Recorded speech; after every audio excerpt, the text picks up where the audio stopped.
I'd like first to introduce the other four members of the Commission. On my immediate right is Lynn Murray, QC. To my left immediately is Elmer McDonald. And next to him is Libby Shaw. And our fifth member, Kerry Carpenter, is with us via Skype. Not all commissioners can actually attend every meeting, but we proceed as long as we have at least three. I'm going to make just a few opening remarks, then give you, the members of the public who are here, the opportunity to make submissions, ask questions, state your views. We're certainly here to receive your input and your advice. The function of the Commission is to review the 27 electoral districts of the province and make a report to the Legislative Assembly setting out recommendations for changes as to area, boundaries, and the names of electoral districts. In determining the area to be included in and in fixing the boundaries of a district, the Commission is required by the Electoral Boundaries Act to take into consideration the following factors: the Canadian Charter of Rights and Freedoms, in particular Section 3, which contains the right to vote. Secondly, data from the Register of Electors. Third, polling divisions from the last general election. Fourthly, geographical features. Fifth, population information. 6, community of interest. 7, municipal boundaries. 8, public input. 9, any guidelines or criteria proposed for consideration by resolution of the Legislative Assembly. I might just say that there are no such criteria at the moment, but that could change during the next sitting, I suppose. In addition, the Commission is allowed to take into account any other factors it considers relevant. As part of the process, the Commission is required to hold public meetings such as this one throughout the province to enable people to come forward and make representations as to the areas and boundaries of any district. We've scheduled 14 public meetings, and of which this is the fourth. And the Commission has to make its report to the Legislative Assembly within 6 months of its establishment, although there is provision for an extension of time if it is needed. I'm hoping that's not the case.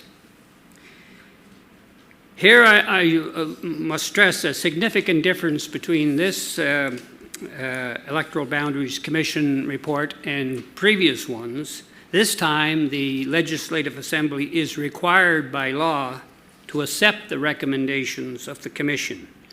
Accordingly, it is very important for people to make their views known to the Commissioners and not to wait for some other forum or body, because that probably won't happen.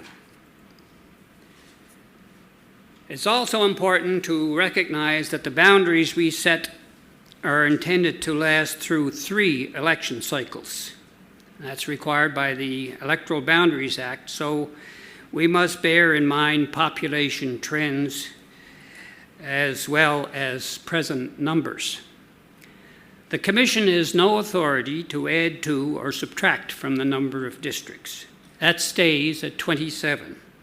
We're concerned only with changes to the areas, boundaries, and names of the 27 existing districts. We have no mandate beyond that. As you have seen or heard, the Commission brings with it 3 maps. One is the existing one, and 2 other maps which are examples of what the 27 districts could possibly look like, given that there's clearly a need for change. The 2 sample maps are intended only to engage discussion at these public meetings. Neither of the sample maps have been decided on or adopted by the Commission. The final map may well and probably will look considerably different. The colored districts on the sample maps are the possible new districts, the heavy black outlines is an overlay of the existing districts so that you can more easily see how the districts have been adjusted on the samples.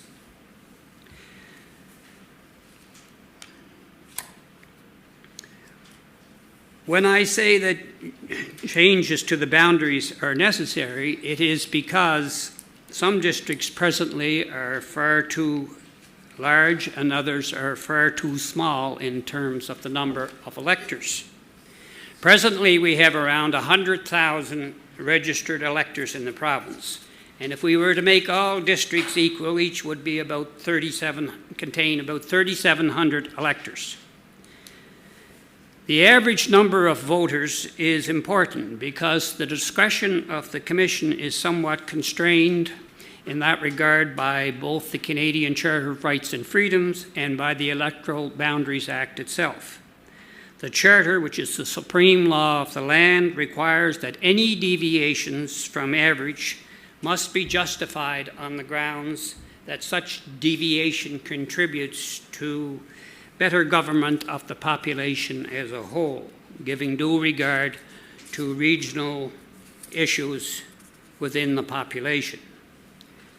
The Electoral Boundaries Act provides that no district can be above or below the average by more than 25%. At present, 3 districts are more than 25% above or below the average. 5 more are over 20%, 4 more are over 15%, and 1 more over 10%. That means that at least 13 districts could easily be considered as currently too big or too small.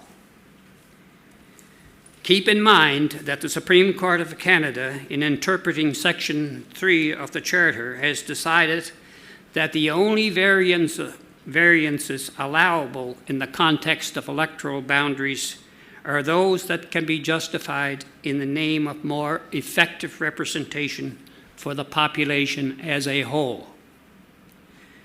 Voter parity is of prime importance, but the Supreme Court also acknowledges it is not the only factor to be taken into account.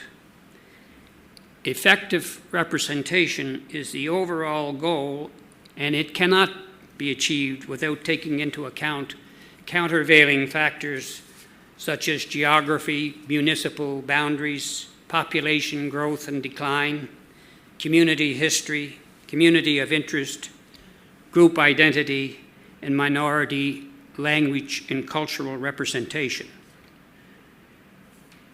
Numbers are important in establishing electoral boundaries, but establishing electoral boundaries is not simply a numbers exercise.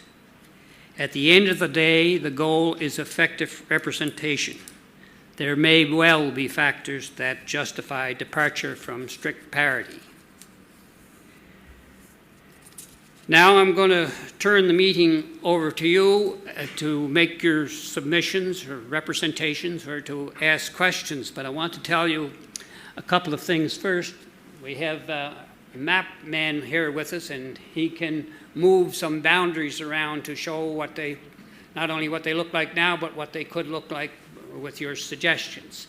His name is Nick McQueen, and also I want to tell you that we're going to take the mics to you on either side rather than having people get up and down, come down the stairs for the mics.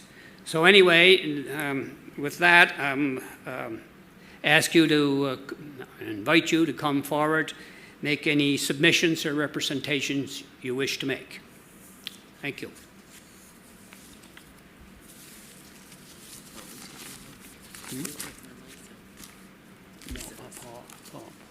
Paul and this man here. Yep.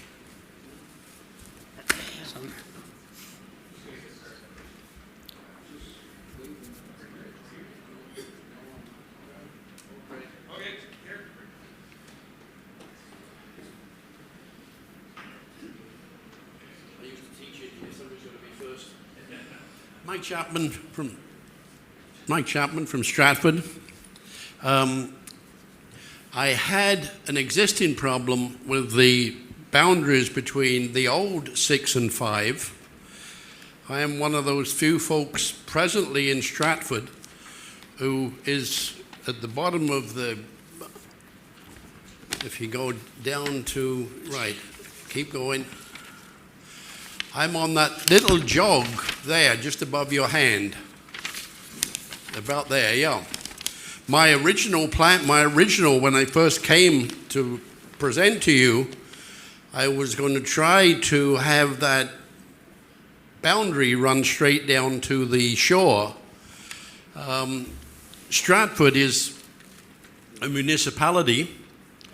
I find myself as right now, one of the few people in District 6 that happens to live in District 5. All my, everything I do pertains to Stratford. I have very little to do with Pownell or anything. So I'm making a plea to you folks to try to keep the town of Stratford as one unit. And I know it's going to be difficult with what you said, Gerard, with the numbers. But everything I do pertains to Stratford, and very little pertains to Pownell or District 5. Even when I meet with, I have a Stratford issue, I meet with James Allwood, because that's the person I talk to, even though he's not my member. So I think we should be thinking in terms of keeping municipalities as one unit rather than separating them. That's a sentiment we hear quite often so far in our commission hearings, especially Summerside. The first night, I think, was made pretty strong to us there too. Yeah, I did talk to some of my neighbors, and we basically, there's a strong feeling in that community. I was talking to a couple of them on the way here, and they said they'd be prepared to sign a petition to that effect if they thought it would help. Okay. Somebody, thank you.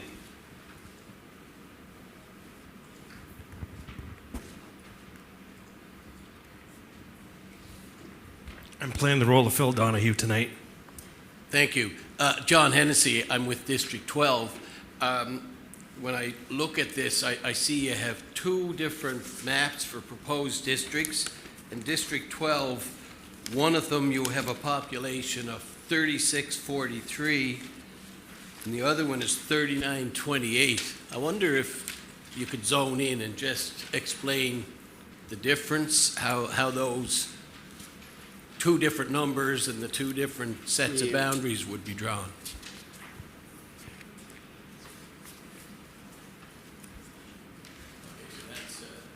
You got it? Okay, that's 3643. So I know this boundary here, the map number one, those boundaries were drawn basically just taking numbers into account, not anything else. So what they just took the 27 zones and divided the electors equally. The first map, which is 1.1, John, was drawn with the numbers, as the man says, in mind, so sticking pretty close to the 3,700 sort of thing. The second map was more, we tried to go along what we considered at that time, which was very early, maybe the neighborhoods. So that's sort of the difference between the maps. So you pick up about 300 voters up towards the experimental part. Is that Yeah. what I'm seeing? Yeah. Just want to understand. Yes, I think so. Yeah. It's But you know, again, I say you call them proposed maps. I wouldn't even call them that. They're sort of They're just for samples, and they're for talking and suggestion moves too, and all Well, that. the only thing I'd say in terms of District 12 is don't move us across the bridge. Like, if you're going. Oh no, you mean across to Stratford? Don't bring us into District 6. No. We don't have to campaign across the bridge. No. Well, we both see it the same way. I think they're going to make it a toll bridge. We just want you to take us. Okay, gentleman over here, I think. Are you finished, John, by the way? Yes. Yeah. Peter Rukavina from District 12 currently. Thank you for your very concise opening remarks. You placed emphasis on effective representation in your remarks, and I wondered whether voter participation is a factor that you're asked to consider in your deliberations. No, it is not. Are you wondering? Well, I guess what I'm wondering, I guess Yeah. part two of my question No, is. it's not one of our considerations. I We guess assume what that I'm, people have the vote, whether they choose to exercise it or not. It's their own business. what I was wondering, I guess, because you made reference to the commission's role in picking names, and obviously you were talking earlier about neighborhoods and the impact of neighborhoods. What I'm Yep. wondering is if I, for example, just hypothetically, was in that north of Euston Street area that's in one district now, and let's say I end up in a district that includes the bulk of the downtown, if that district was called Charlottetown Downtown, for example, I might not feel an affinity with downtown, and that might subtly influence my feeling of affinity to that district, and therefore, in theory, I guess, my voter participation. I don't know whether that's the fact, but I'm interested in seeing whether that would be the case. So names could be important. Names could be important, and what neighborhood ends up getting together with what other neighborhood. It's not only, District 12 and District 6 getting together. It would be neighborhoods which traditionally I might not feel that I live in, but all of a sudden I'm voting in it. I'm interested in knowing whether that affects participation in any way. That's my issue too. You had mentioned voter participation. I say it's not one of the items that's listed in Section 17 that I went through, but do you think it's a relevant consideration that for us to consider? I would. I'd be interested in knowing whether there is currently or in recent elections significant variation in voter participation, and whether it's possible to do research to suggest why that in fact might be the case, and then whether there's anything you can do in the decisions that you are recommending that would have any influence on that. I don't know if Well, we have some information on that. I'll ask Lynn Murray just to give you a little information about that. That was a question that arose in Kensington. People wanted to know, especially those in the rural areas, they felt the rural areas would have a higher voter participation than perhaps urban areas, and therefore they wanted to know what the participation rates were. We didn't have them at the time. We do now. So, for example, you're in District 12. District 12 in 2003 had a 79.38 participation rate. 2007, 84.34. 2011, 69.03. And 2015, 80.7. And there's a variation. 2015 election, the lowest was 74.8% in all the districts, and the highest was 87.6. And in 2011, it went from 65.36 to a high of 86.25.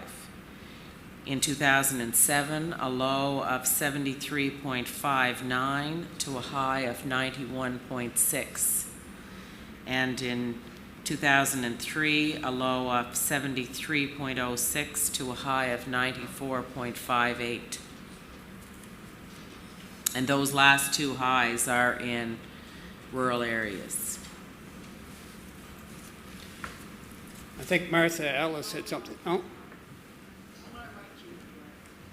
I just had a question about, you said population was one of the factors you were considering, but I'm just looking at these maps and I don't see any numbers referring to population. Do you know, in the districts that are showing growth in eligible voters, is there growth in population or is there a decline in population? well, there's a decline in population in the east and the west, the ends of the province. There's great growth in Stratford and lots 34 and 35, or 33, 33 and 34. 33 and 34. So I'm wondering, is that, if you are planning for the future as well, for future elections, We were trying. with that, are you taking into account That- that population as well, that population growth? We're going to try. So the thing I keep on thinking is, like, for certain districts, like District 9 is seems like It's already at 35%, so it's one of the Yeah. ones that's way over. so even if you make that district smaller and the population keeps on growing in that area, aren't you going to have to change that district anyway in the next time you have to do Well, it? if we make it small enough, maybe that'll leave room. It seems to me like some of the districts could be split, or I don't know. It's a pity you're limited to actually 27 districts, because if the way I see it is you'd almost benefit from more districts. Yeah, And, but we can't go there. and see, if you start moving districts around, then communities are going to start complaining. But the thing Well, is, it's a domino effect, you know, when you have 27 districts, you change one, you change them all, basically. I see. The thing is, I can't ever see District 6 being properly represented, because you have a population growth that's growing exponentially, and yet that district, I feel like, will never fully be represented properly because you keep minimizing it or expanding it. It almost needs to be 2 districts in that area rather than just one. And the Well, thing, maybe that's the answer. I know, but then that means you have to take a district away from some other eligible voter Or just area. make it bigger. Well, that's, yeah. Anyway, you have a tough Thank you. problem. I would just make the observation pursuant to this gentleman's point. In District 12, one of the things that we're seeing is that there are a lot of immigrants, and they're not Canadian citizens. So they add to the population, but not to the voter Not the base. voters, that's right. But eventually they will, because most of them are coming in on citizenship track. So in 3-4 years, they will. So that's one of the things we sort of got to build into it as best we can. Yes, so up in the corner. To get this guy's name right here. Florence Larkin, currently District 12. I'm wondering if there's any consideration being given for an election run under proportional representation. I'm sorry? If there's any consideration being given to an election run under proportional representation. Is there any, We had just had a plebiscite, the plebiscite?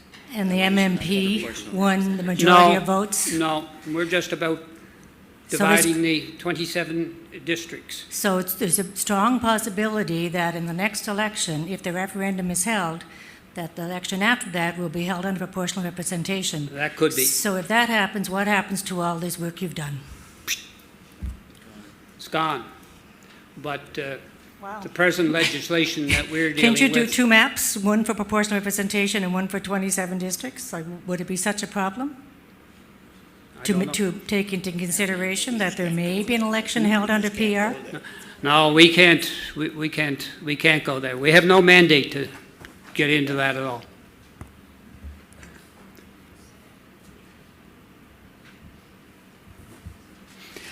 I'm sorry, but we didn't get your name on the, Beck? Ben? Ben Greeter? Greeter?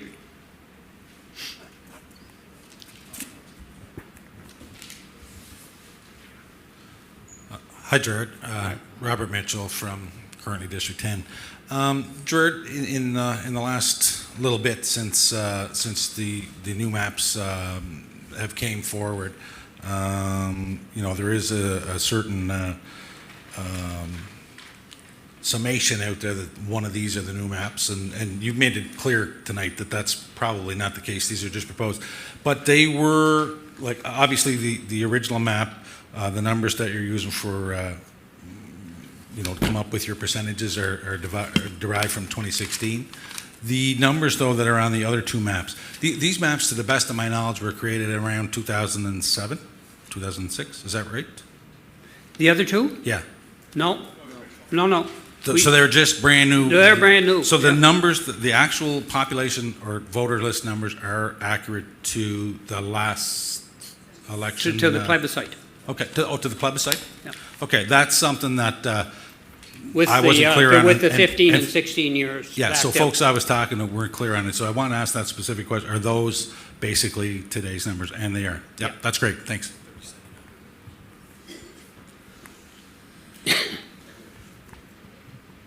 Okay, somebody, Good evening, panel. I'm Kathleen Casey, the current MLA for Charlottetown Lewis Point, District 14.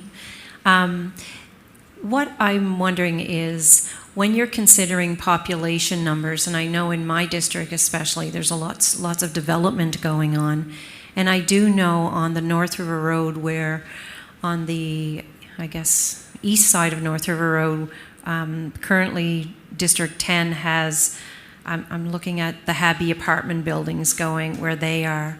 I'm told there's another one going up right next door. So when you are looking at your map or what your numbers, are you considering development, future development in the areas? Like, are you looking at planning boards, like the City of Charlottetown's planning board, just to say, you know, what's on your agenda coming up? well, it is our plan to. We haven't yet, but we certainly have an eye to that. Building permits and planning board items will be something we will take into account. I'm told there's another apartment building going right next to the Happy. It's right on the corner of Burns Avenue and North River Road. They've removed 2 homes, Yeah. and there's another development going there. Thank you for your work. Thank you.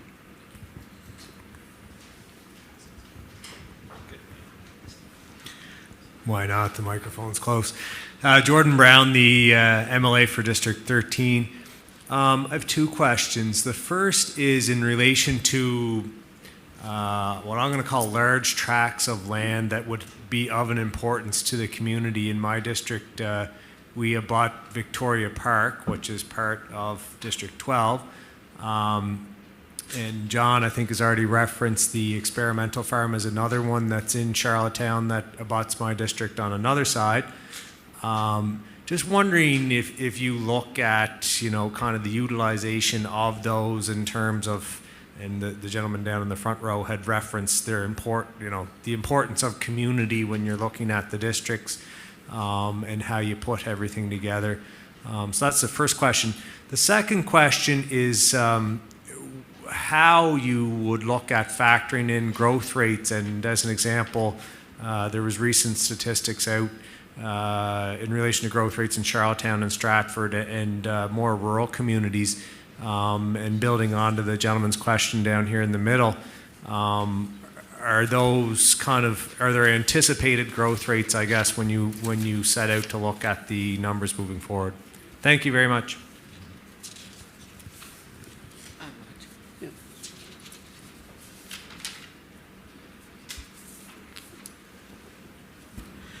So far, we've looked at, we've had a couple of meetings ourselves, several meetings before we came out to the public.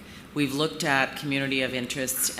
We are looking at large blocks of land in terms of whether or not those will be developed, and specifically whether they'll be developed within the next, 10 or 12 years.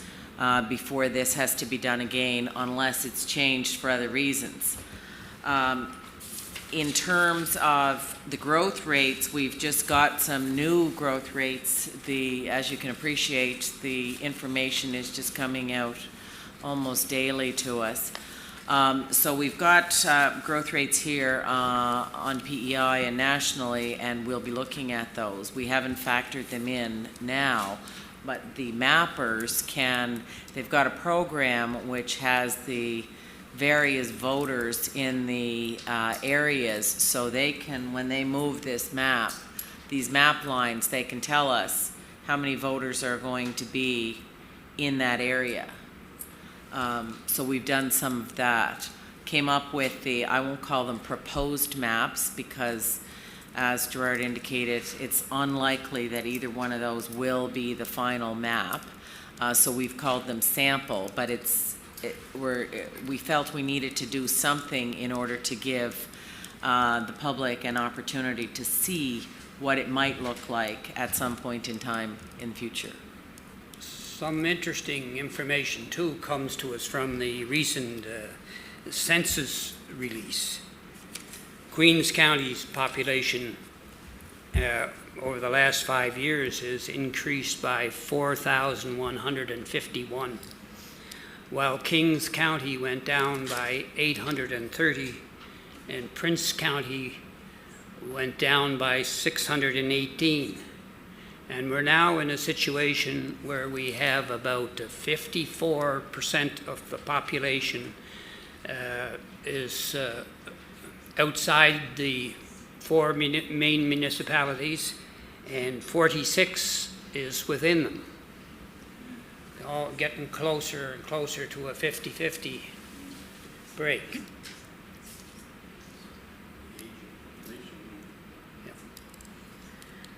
I ask a question? Yes. I just want to throw something out there to you. You've seen some of these districts that are part rural, part urban. District 8 is one. So it starts in Grand Tracadie and it comes in and picks up Hillsborough Park. That's one. District 9 runs Stanhope, Brackley area, Harrington, and it includes East Royalty. District 15, I think, which would be next to Kathleen Casey's riding, it will pick up Bell Heights, I believe. It picks up part of Charlottetown and runs out through Milton, or in parts of Milton. Any of you live in any of those areas, and how do you feel about the part rural, part urban ridings, if you have any comments?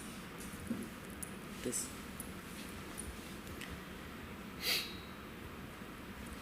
Hi. Hi, Darren Kramer. I'm in District 8, and District 8's kind of a difficult district with Hillsborough, Scotford, all of in around Tracadie, farming, fishing. It's got it all. But what I'd be concerned about is if the district's going to completely change.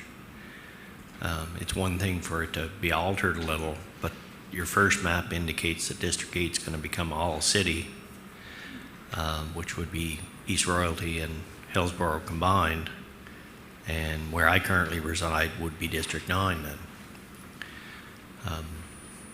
It's nice just to get an idea whether everything's going to completely change or it's just going to be altered a bit.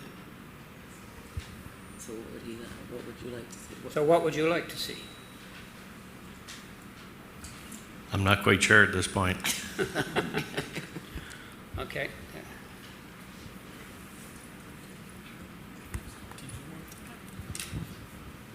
My next. You got Mike. My name is Ray Brow, and I'm in District 2, Georgetown Royalty, and I'd like to bring your attention to some things that are going on down in our area. We're on the verge of amalgamation into the community of Three Rivers, and this will present several challenges. In the past, District 2 has had its own challenges, given that we go from next door to Montague right up to the north side, and we take in 4 telephone exchanges. In fact, it's long distance to call from one end of District 2 to the other end of District 2. Half the district cannot talk to the other half of the district unless you incur long distance charges. And I can tell you many funny and sad stories about people living in District 2 in the 961 exchange trying to call Montague looking for work. But setting that aside, I just want you to bear that in mind. What I would really like you to think about is Three Rivers. Three Rivers is going to take in Cardigan, Cardigan North, Georgetown, Georgetown Royalty, Montague, Brudenell, Lower Montague, Valleyfield, and some more areas. It's obvious that this will be a community trying to work as one. And as it's proposed on all of the maps that we have before us tonight, or as it's shown on the existing map, we're in more than one district. It would be very helpful in the future if Three Rivers was viewed as one community. Now, it's going to be difficult with these numbers to make it one district, because Three Rivers is approaching a population close to 8,000. Now, our numbers did go down. Montague, the town of Montague went up in the last census, but the surrounding areas did go down. But I would like you to take this into consideration.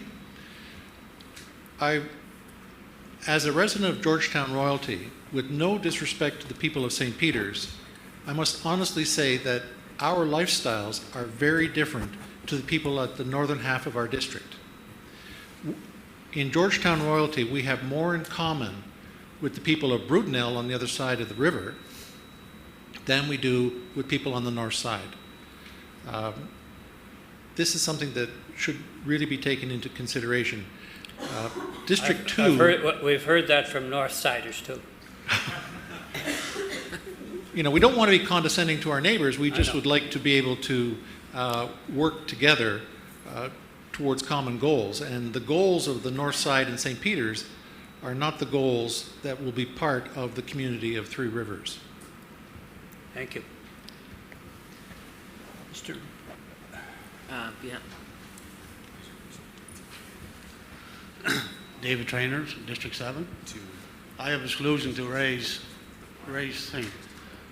So we take in half a Mermaid, give us St. Peter's, where we used to be. A trade, you mean? The way it used to be. The way it used to be. Straight trade. Thank you. Mr. Brown up there is hoping for a mic, I think.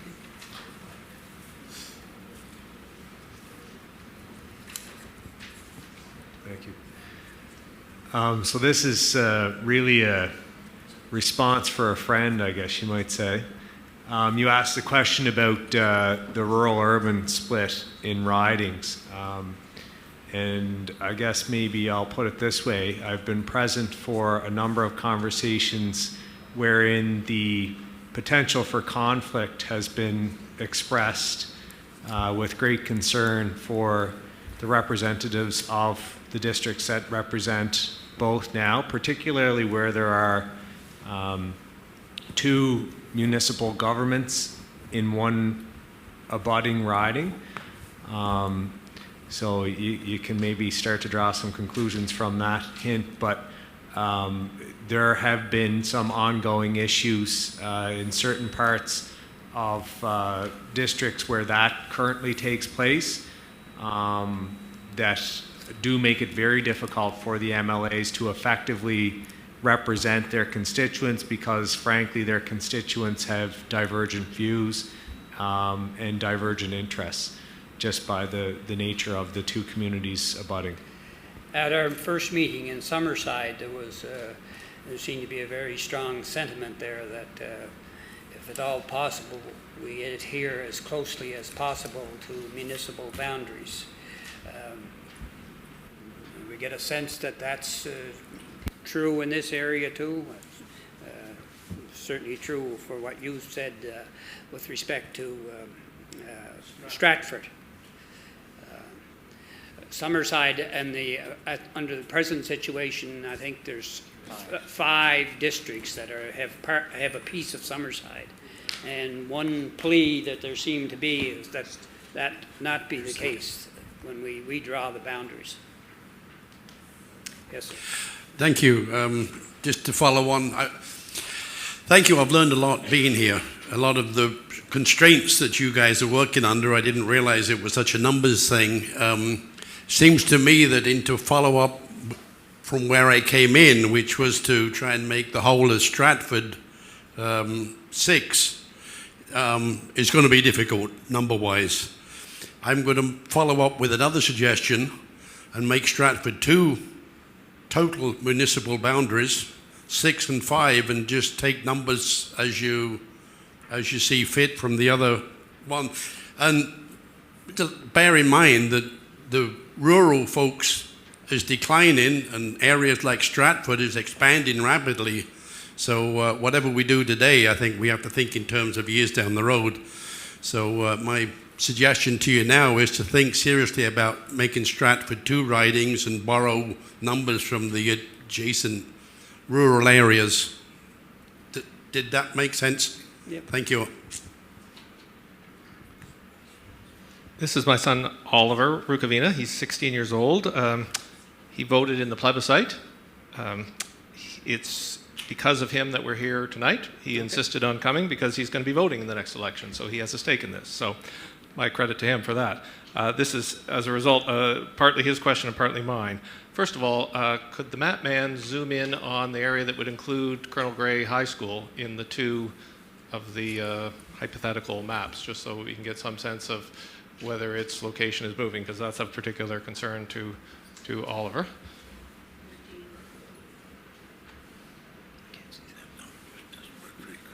And I guess while he's doing that, I'll ask the commissioners whether, when you're considering communities of interest, is the location specifically of high schools considered in terms of the location of a high school vis-a-vis the district surrounding it, or is that not a concern of yours? It could be. It could be. I mean, I can see, for example, if Bluefield High School, just to pull one out of a hat, was in one district and most of the people going to Bluefield High School in another, that would obviously affect the relationship with the MLA. Community of interest, a very elastic term, I would say.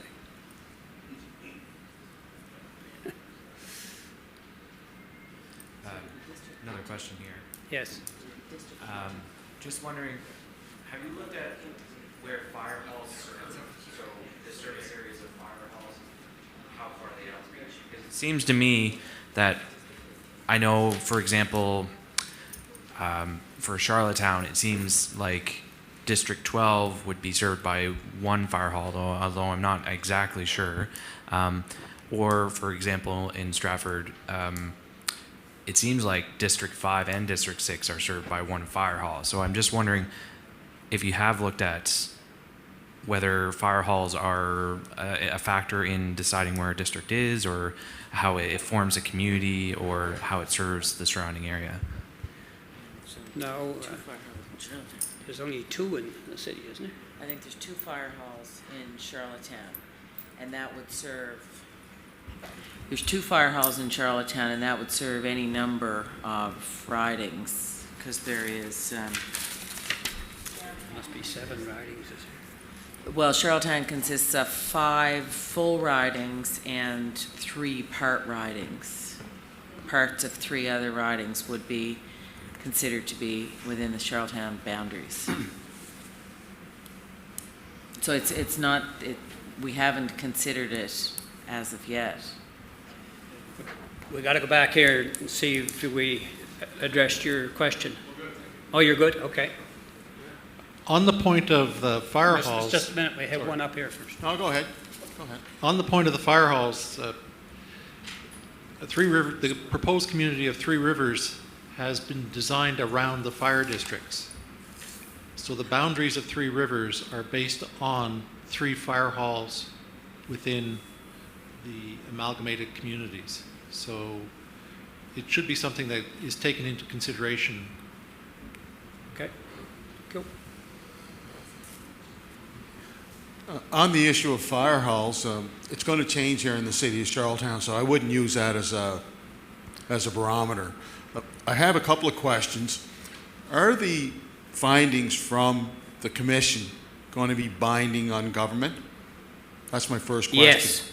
So it's not going to, what we experienced a few years ago, where there was 1 map, 2 map, 3 maps, that's not going to happen again. Well, the present legislation says that the Legislative Assembly shall, by resolution, accept the recommendations of the Commission. Of the Commission, okay, thank you. I think you talked about in one of your interviews, you talked about it's not just based on numbers, but is the Commission striving for a variance of plus 10% plus or a minus? Is that the goal? Well, and I'll speak for myself at this moment, but I don't think we can go more or less than, or can go more than 10%. Okay. I would really like to see 5%, which I consider negligible, because 5% on Prince Edward Island is only 185 electors, and 10% is 370, so it's not a lot of people. But I don't think there should be any greater variance than that in most cases, unless there's exceptional circumstances, like there might be, for example, in, say, Evangeline, where the necessity of protecting the minority Acadian community there. Sure. On the community of commonality of community of interest, what we experienced a few years ago with rural and urban, an MLA trying to represent both urban and rural, we found that to be not only compromising but a true conflict, and put the MLA at a total disadvantage.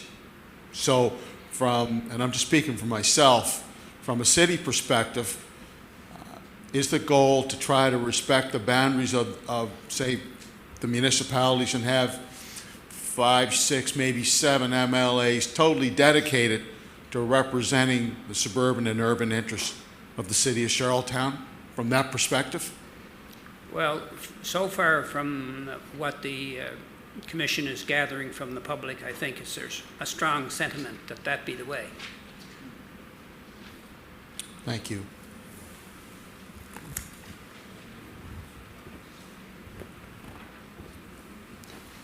Stay over here. Ann Miller from District 7, but I work in District 1, and I used to live in District 1. So I just want to make a comment regarding what you had asked about, Lynn, of the urban-rural division. I think that the points that were made tonight were very accurate. And I think that in Morel, because it's Morel Mermaid, there's certainly not as much in common as there used to be when it was Morel and St. Peter's. And I think the strength of the municipal government for Stratford, helps them, and it does, in some ways, affords them more power. The rural issues and the urban issues are absolutely different. So I just wanted to make that comment, but I wanted to ask a question on District 1, because I see in version 1.1, you went about 700 more of a population from 3044 to 3743. So just because I'm not really good with geography, I'd like to know in that first version what little communities were added there. If you could speak to that. So that's this here one. Yep. Speak here. So I think we looked at. This is what we looked at when we thought, but where But the it's neighborhoods District were. 1, right? District 1 is. Oh, District, yeah. So it's these areas, so Greenwich and St. Peter's. And Greenwich and it'd be Greenwich and St. Peter's along that area. Yeah. And we even went south, right? Yeah, and further south, yes. Yeah. Paul? Kathleen?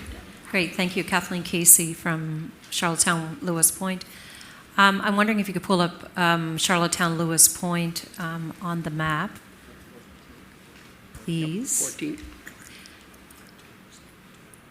And what I'm going to suggest, I'm going to suggest a name. If you're going to name this district, when I look at the proposed changes, in 1995, Charlottetown joined the vibrant community of West Royalty. Sorry, just wanted to see if he was awake. Anyway, when I look at the proposed changes to the riding, you are encompassing all of West Royalty in there. There's still a section of Charlottetown, but the majority of the district is going to become West Royalty. So I would suggest the district be called Charlottetown West Royalty. You have one vote for that anyway, I think. Do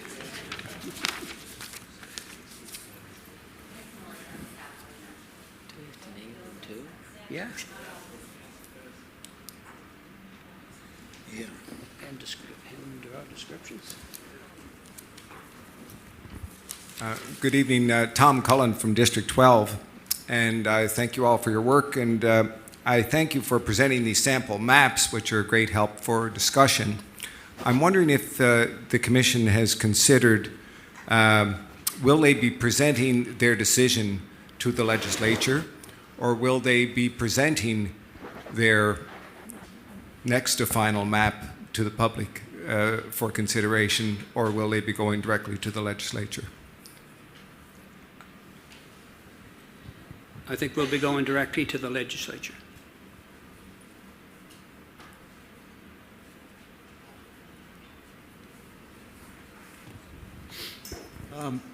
Just to follow up on that question, that's a good question. When you say the legislature, the cabinet or to the legislature where all 27 members vote? We layer a report with the speaker. And then what develops from there? A resolution. 27 MLAs vote on it? By resolution, they adopt. That's what the Act says. They shall accept. Shall accept. Okay. Yeah. So that's where the binding comes in. Yeah. Thank you.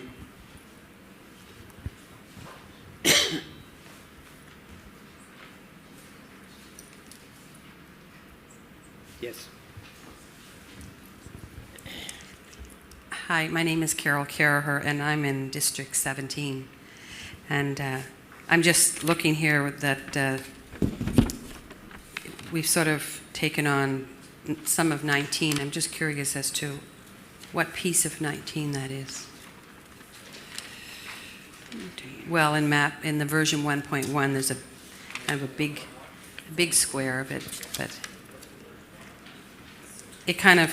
it switches from version 1.1, we're taken more to the north, and in version 3.1, we're kind of taking a little piece on the south side of 19.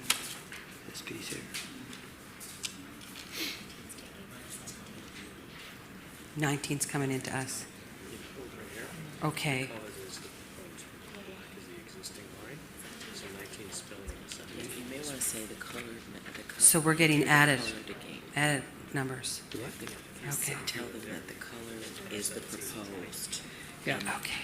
The colored section is the proposed. Okay. Okay. So the colors. So the color is the proposed. Yeah. The black line is the existing. And the heavy black line. is what it is. We lose. So, yeah, so 17 is losing. Yeah. So what is that piece that 17 is losing? What district or what area is that? Can you zoom in on that? I'm curious. 17? And a lot of these, when they did them, it was just more numbers game, getting down to the numbers, and it was just moving around. Yeah, it is. Oh, she's talking about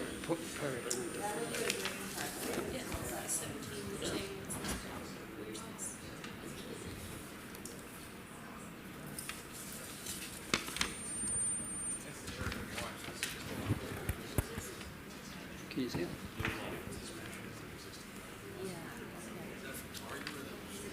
What's it look like then? Can't see it. It's hard to follow. Yeah. You can't see the colors. Can't see the colors. Oh, that's the problem. Yeah. Yeah, you can't see the colors very well. Yeah.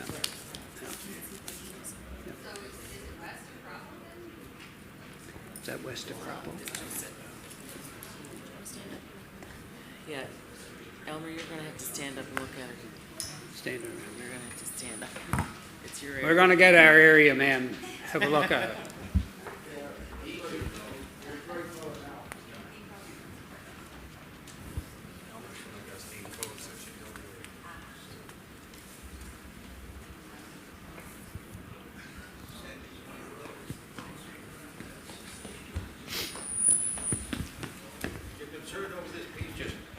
District 17.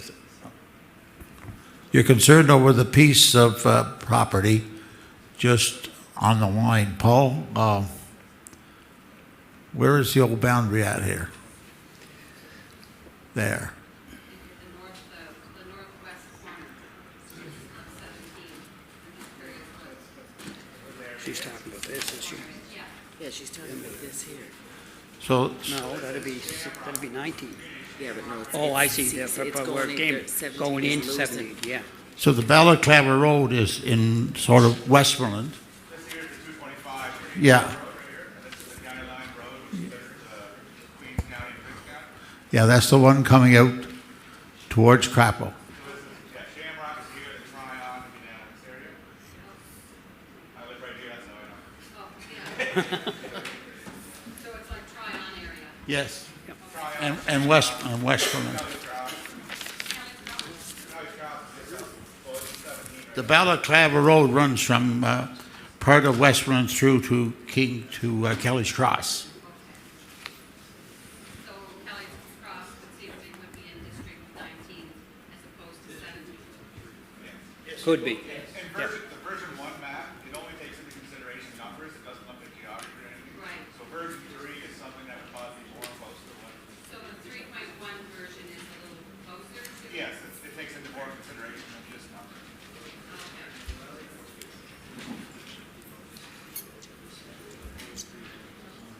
But you know, you look at the districts, Yeah. 3.1, you look at District 10, right?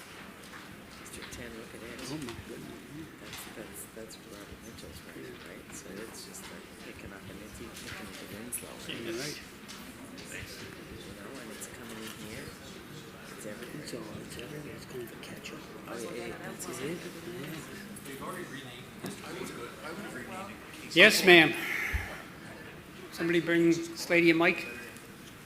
When you're looking at the districts and your MLAs that are Microphone. Here we go.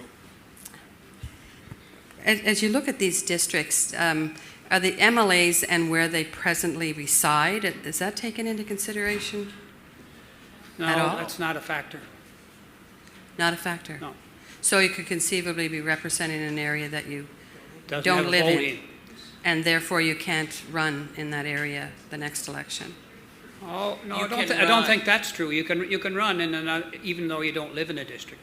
You don't have to live in the district anymore to run in that district. Oh, I thought that was an issue in Summerside or Wilmot. Years ago, maybe, but not anymore. Okay. All right. And what about the school zones? You know, there's zoning taking place with schools. Does that have any consequence at all on, like, how many different maps are we going to have? Oh. Just asking. No, I don't think that's something we're taking into account. We're more inclined to follow the minor hockey rules. They seem to do a better job at doing districts.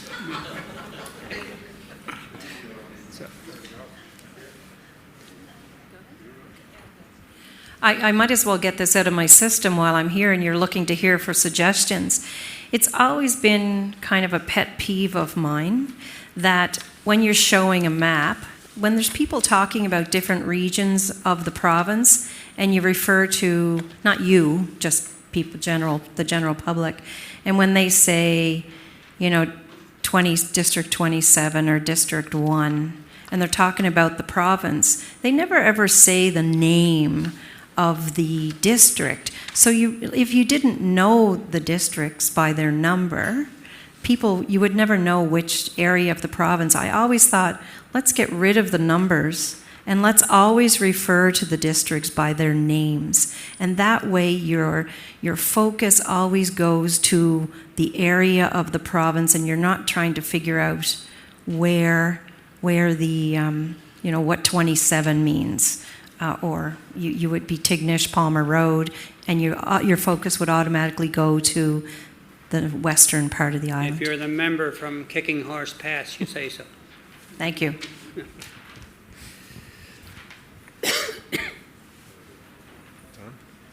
So Jordan Brown again, the MLA for District 13, Charlottetown, right? Oh, sorry, that didn't last. I just wanted to point out in both your prospective maps, versions 1.1 and 3.1, and they're a little bit different in each, down in the southeastern corner of District 13, there are, two, Kathleen just said 2 city blocks, and I think on 3.1 it's actually 4 or 5 blocks. That is a few things I'll say about that, actually, and I see Councillor Tweels here in the room tonight. Those fall within his ward, so he can probably speak to it better than I can, having represented them for 20-some-odd years. But there's a fairly unique little community of interest in that area that's densely populated and is about to be more densely populated with a new development going in on between Passmore and Chestnut Street. That I think is, and Mitchell can tell me better, 55 units, I think, if something like that. So anyway, I just point that out there, and Mitchell could speak probably more specifically again to that development and kind of the response to that and how that kind of came out, but it would give an indication of the community of interest that's down there, and is somewhat defined by University Avenue and Euston Street, I would say, and then kind of goes up, and I'd say probably on the other side, either Queen Street or Spring Park Road, and up to the old co-op block there would kind of all fall in together.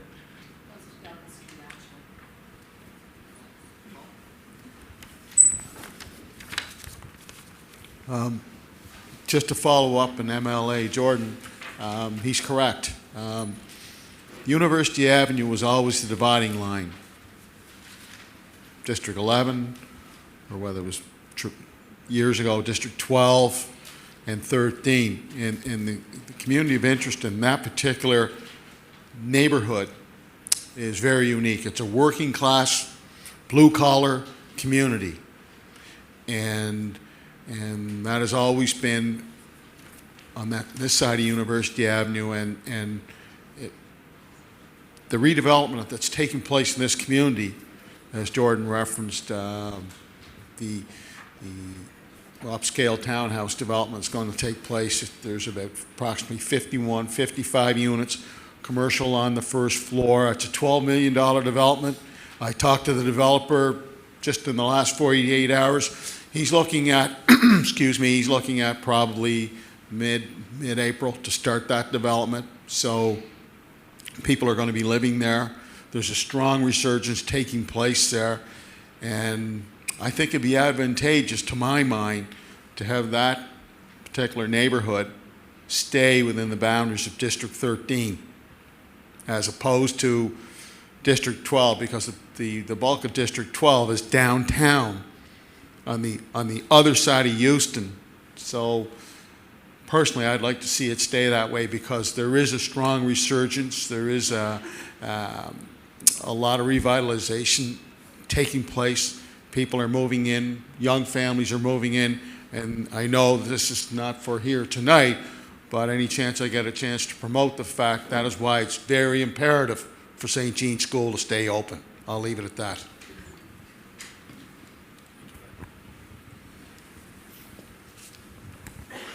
Mike Chipman, District 15. I just wanted a clarification. Kathleen, did you say that under the new maps, like I live right on Royalty Road, would I be in your district then? Under...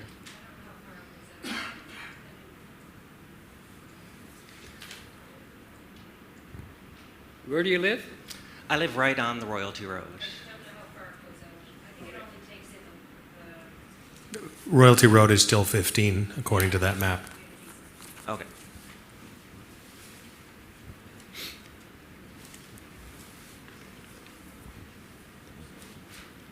I'd like to take advantage of the fact that the former speaker is here to ask you just, it has been the tendency, I guess, since the doing away with the first queens, second queens, et cetera, to have very long, sometimes, district names, Tignish-Palmer Road, Charlottetown, Victoria Park. If we went with simpler names, Belvedere, let's say, as an example, Would that make your job and the process of the Legislative Assembly easier because you'd be saying half the words half the time, or is that an issue at all?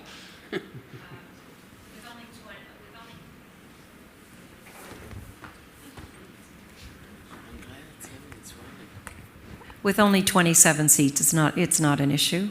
You can need them. Kathleen Casey, if you need that for the record. 27 seats, it's not an issue. If it was the House of Commons and you had 338 seats, it might be an issue. But your point is taken.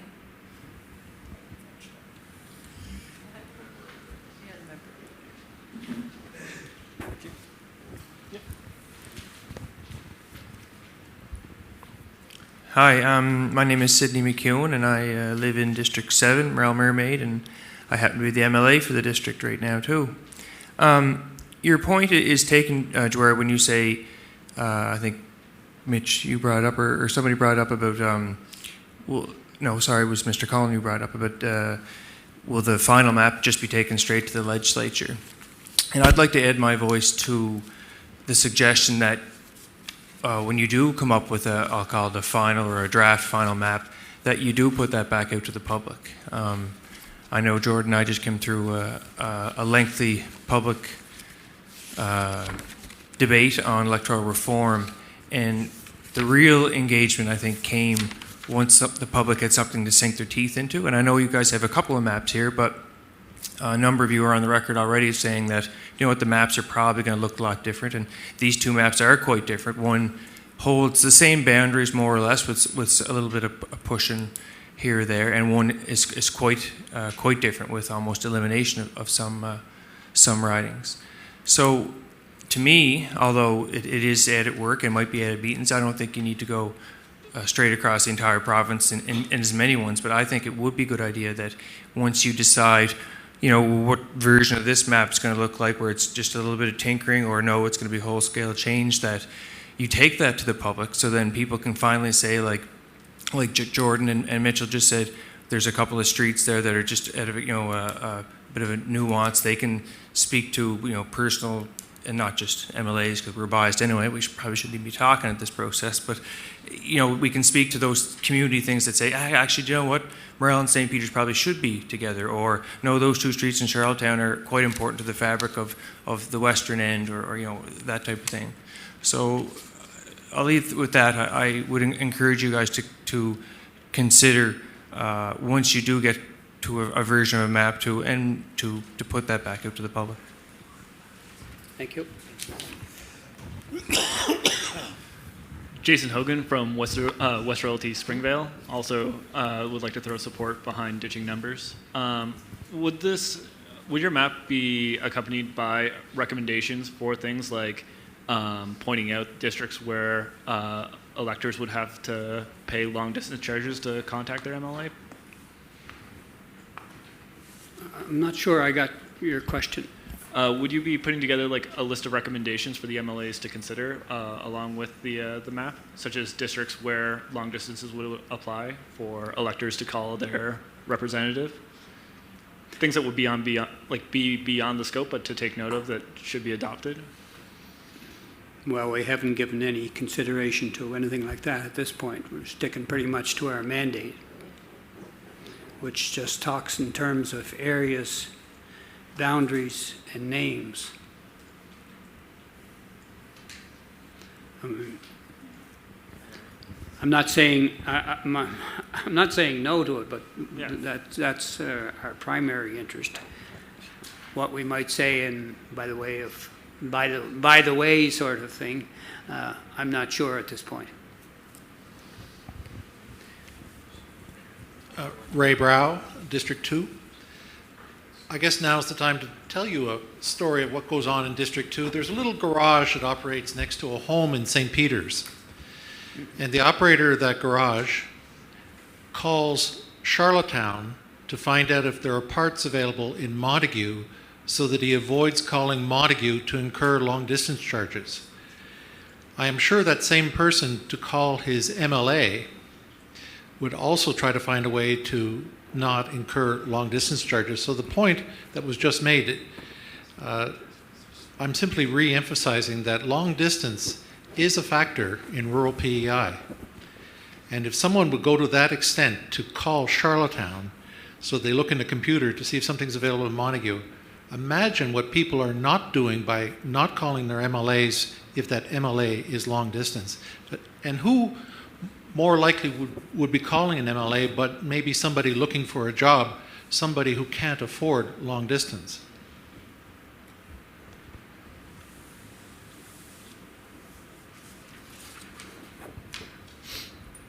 Thank you.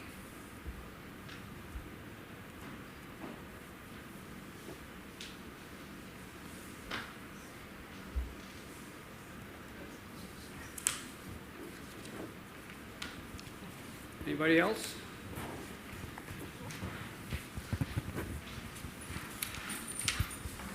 I'd just like to go back to what Sydney had said about coming back with a map which is much more close to what it's going to be and showing that to us before the final. I think at that point I'd be more prepared to answer your question on whether I'd want District 8 to stay the way it is or change. I'm really conflicted about it right at the moment, but it would be nice to see what way you were going with this. Thank you.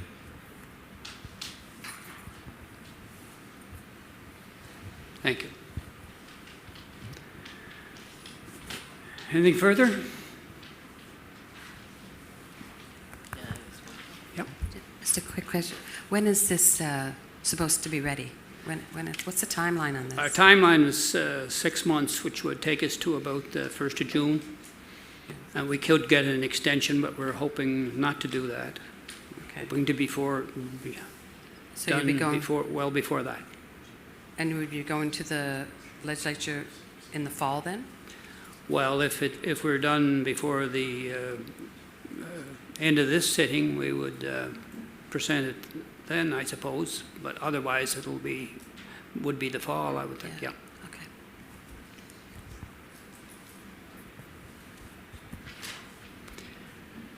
Anything further? Well, thank you for coming. This was a great session, I think, and lots of good suggestions and ideas, and we thank you very much for your participation. And we'll adjourn.